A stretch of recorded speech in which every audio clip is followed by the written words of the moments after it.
Hi, everyone. This is Maura Sweeney, and welcome to episode 19 of the ABCs of Now. For whatever reason, I have no idea of what time it is that you are listening.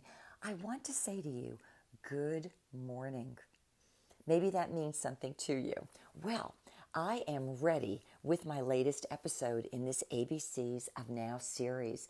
Those of you who have been following the series from the beginning know that this series is designed for the current time we're all living in, everywhere across the earth. This is a time of change, a time of shift, and it's really, although we've had so many other shifts and changes over the course of history, this particular one is unlike that of many others. It feels somewhat uncertain, unfamiliar, and one where we are heading into what definitely feels like unknown territory, where in some cases we may not even have an outward vision as to where we're all going. This is definitely planetary wide, and it is involving a planetary outcome. Now, during this time period, our foundations, our building blocks, our institutions, our belief systems, they're all going through change. They're being challenged both outwardly as the things we're seeing and experiencing maybe in news reports, but those very same things are happening internally with each one of us, inwardly. Now, my purpose here in this whole series of going through the letters of the alphabet, but in our case, we're going from Z back to A, with each episode taking a letter of the alphabet and an assigned letter, or in this case, an expression. We are doing two things. Number one, and probably first and foremost, we are not here to contribute to your sense of unease and fear, but instead to point everyone toward an inner place of peace, a place that's always been there in us, but maybe we haven't paid attention, maybe we haven't dug down deeply enough. We're looking for an anchor for the soul, a place where we can anticipate good expectations, a new day, a new and brighter you from the inside out, even as we process through this great time period of change. And then beyond that, this ABCs of Now series in going backwards is done for a reason. It's to undo and unwind and even help us all review the notions and beliefs we've acquired and even behaviors that we've engaged in since having acquired these particular behaviors. And we're looking back on our life journey even as we appear to be moving forward in it.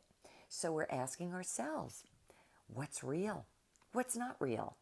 What's able to stand as truth or stability in the long run? And the trip may not always feel like it's a very easy one to travel on, but my sense is, even as I'm going through it with you, that the trip and the journey are all worth it. So here we are in episode 19, and I was so excited the other day when I was, first of all, going backwards in the alphabet thinking, gee, what comes before I? Because I think that was my last one. I was for identity, and J was for just in time, and I'm going through and I hear the letter H. And I thought, well, what could H be? And I'm thinking of a single word. And what I get instead is an expression. H is for he will be. So as we go through in today's episode, we're going to be covering three things. We're going to be covering, what does he will be actually mean? What does it stand for? Secondly, I'm going to be covering a dream that I had following a very perplexing, let's say, challenge.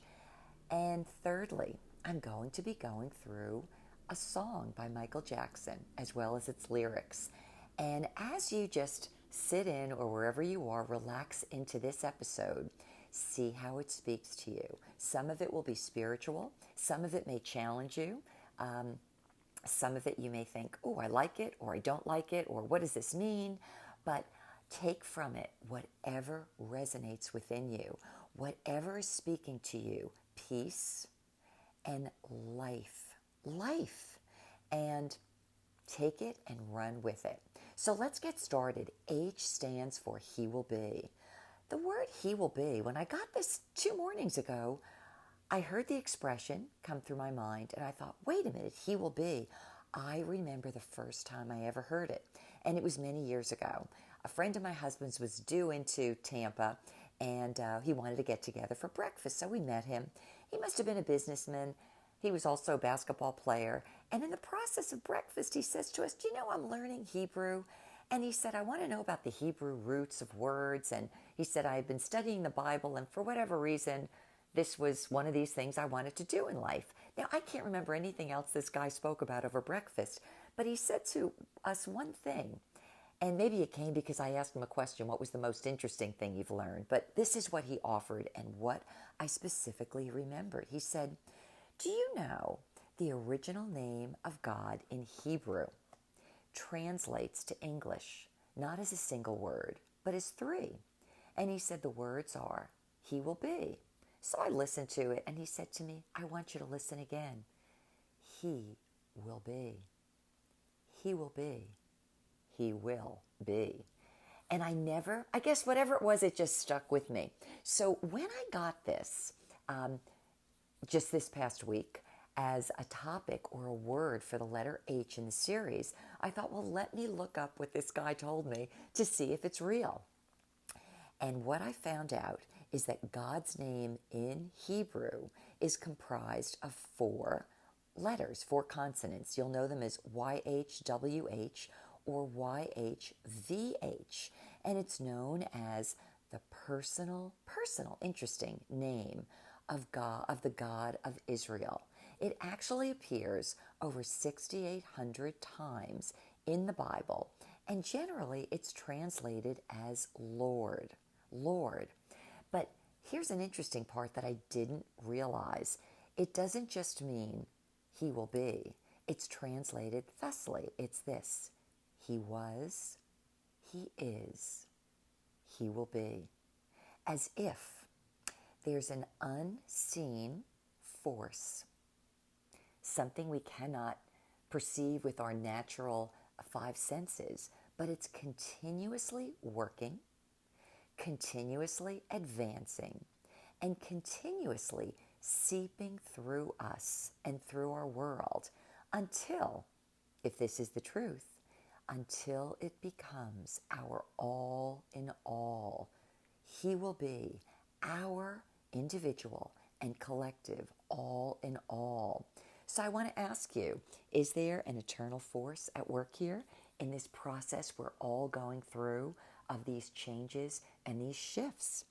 Is it force that's causing things that are not eternal, not from that oneness, to be probed, challenged, and tried, so that ultimately all that shows up at the very end of the journey is that oneness from the one who is the original. He is, He was, He is, and He shall be. Okay, so that's the first part of H stands for He will be.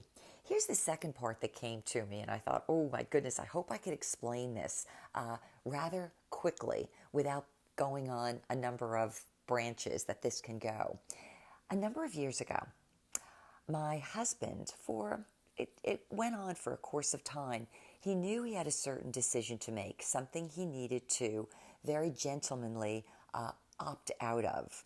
And it took him about 1.5 years to do. And I remember asking him, why is it taking so long? And he said, because Maura, I need to do this face to face, not through an email and not through a phone call. And he said it needs to be done that way. Well, he opted out of this particular thing that he was involved in very gentlemanly fashion. He even helped these people find a replacement and make a smooth transition.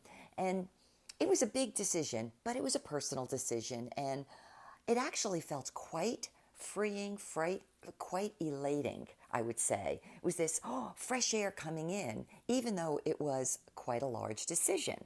And I would tell you, it was made by, you ever get something in your life where there's something inside of you that's telling you you need to do something, or you need to make a move, and sometimes you ignore it? Well, that's where this particular move in my husband had come from. So we're all happy. And as I remember this again, years ago, we are about to get on a big cruise ship. It was a family vacation. And as we're going across this, I would call it the gangplank, whatever it is that the passengers walk over from dry land to get onto the big ship, he says to me, you know, Maura, after I did this, I heard a very clear message. And the message was only 5 words long, but it was a big message. Like, wow, something that you would have felt like you were going off a gangplank if you accepted it. And I remember that night, we're in bed, and I said to my husband, wow, that is really something in light of what we just did. And I said, well, Jimmy, why don't we just pray, and we'll see if God will speak to us in the middle of the night or just give us some wisdom from places that have nothing to do with our natural understanding. Because it was a decision that not only had we accepted this, let's say, beckoning or challenge or invitation, it was one of those things that not only would appear preposterous, but it would be very, very life-altering. So we go to sleep, and here is why I want to bring us back to this concept of He will be, and number 2, that I wanted to introduce in today's podcast about a dream that I had.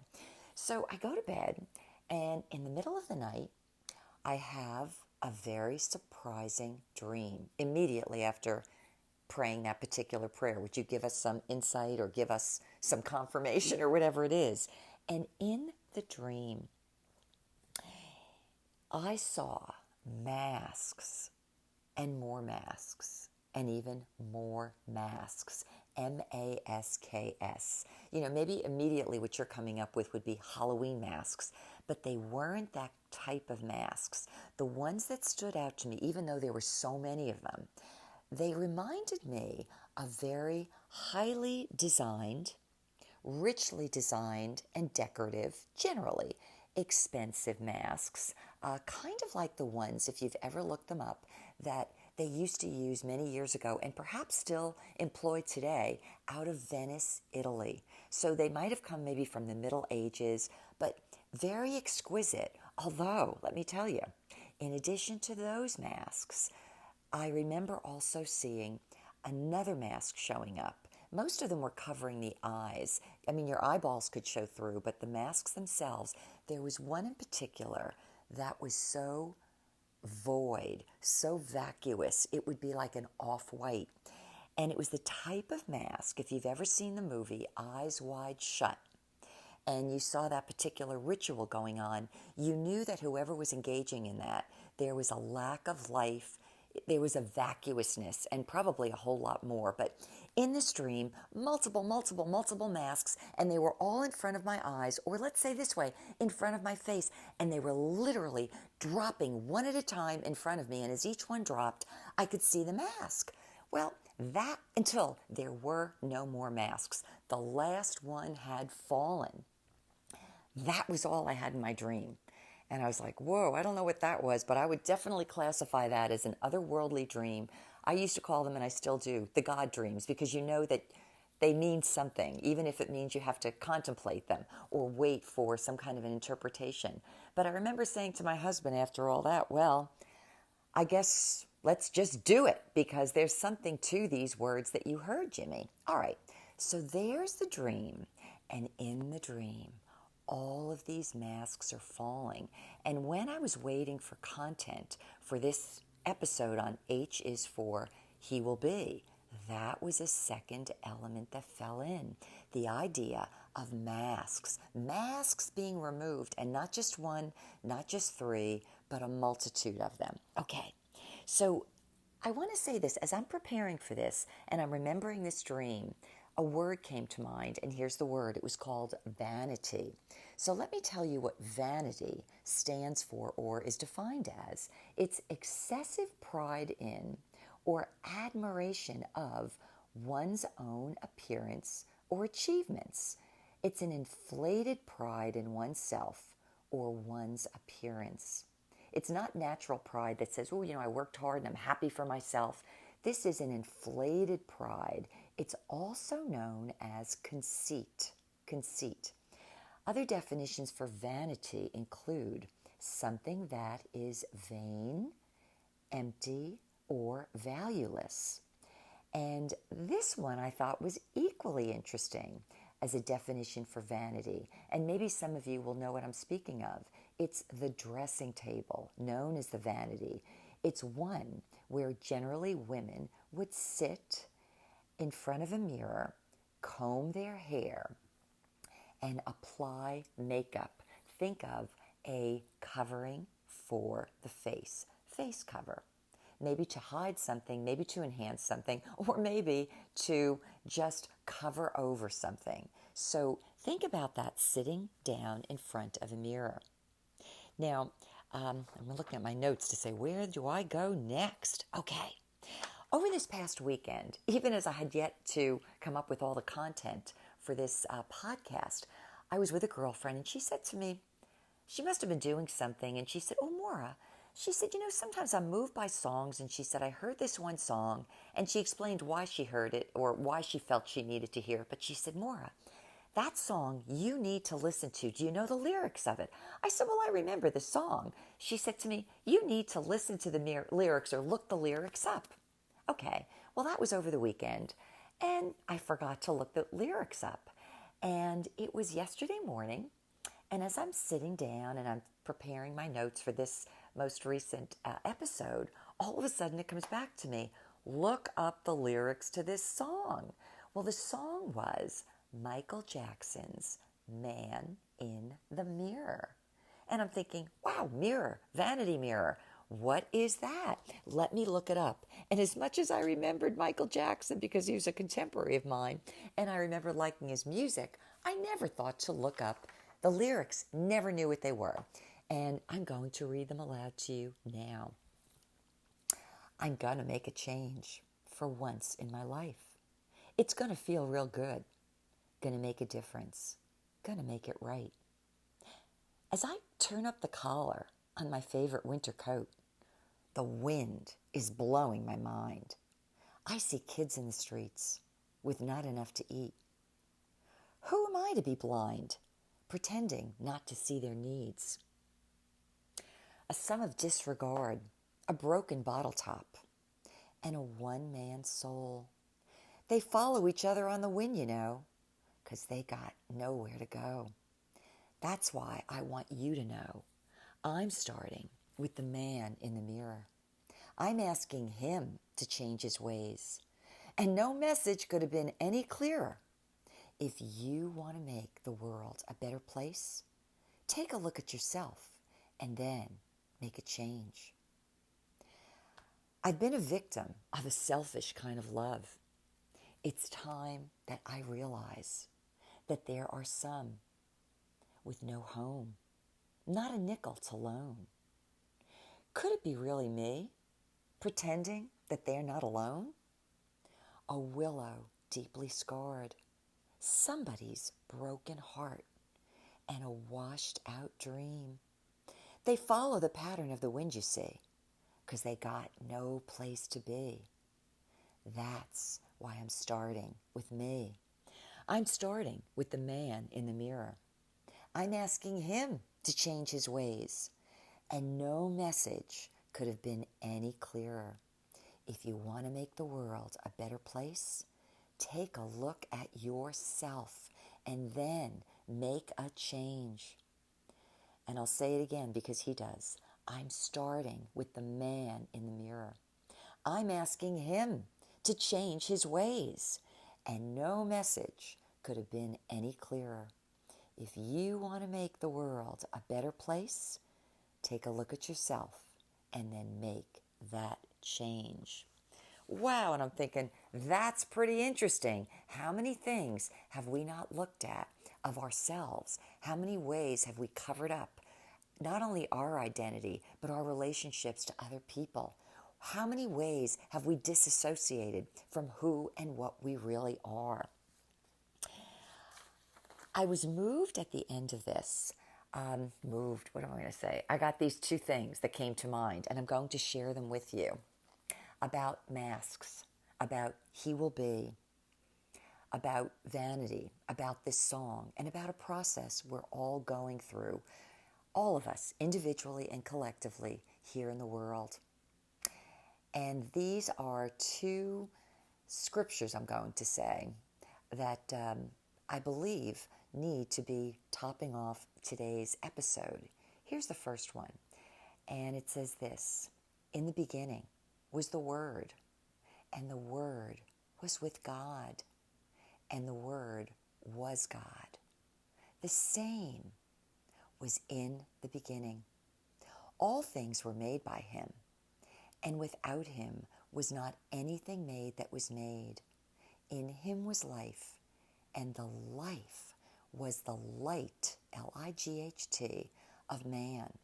And that was found in the book of John, 1 John, and it was verses 1 through 4. Now I want to give you something else that came to my remembrance. It's not from the Bible, but it is from the Book of Thomas. It's otherwise known as the 114 Sayings of Jesus. The disciples said to Jesus, "Tell us how our end will be." Our end, E-N-D. Think of this journey. And Jesus said, "Have you already discovered the beginning that you're asking about the end? For where the beginning is, there the end will be too." And that can be found in the 18th saying and verses 1 through 3. If you're curious and you want to look it up, you can also check out what Jesus had to say in verse 4 of that book on your own. Now, as I got to the book of John that I was reading through, I thought, oh my gosh, I forgot a very important thing I wanted to say about the dream I had with the masks. And I thought, isn't this great? Because it works perfectly. After I had that dream of all the masks falling off, and after having the dream, I said to my husband, all right, let's just go for it. But not even understanding what it meant. I happened to be away and I was visiting with a girlfriend, and I told her about this dream because it was so unusual. And I said to her, what do you think happens, or what do you get like after all of these masks in your life fall off, and there's none left? And I said, I'm still trying to figure, what do you get at the end of it?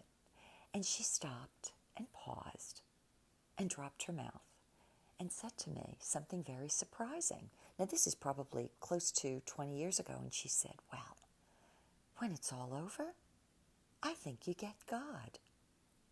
He will be. I hope that you've enjoyed this. I hope it'll give you something to think about.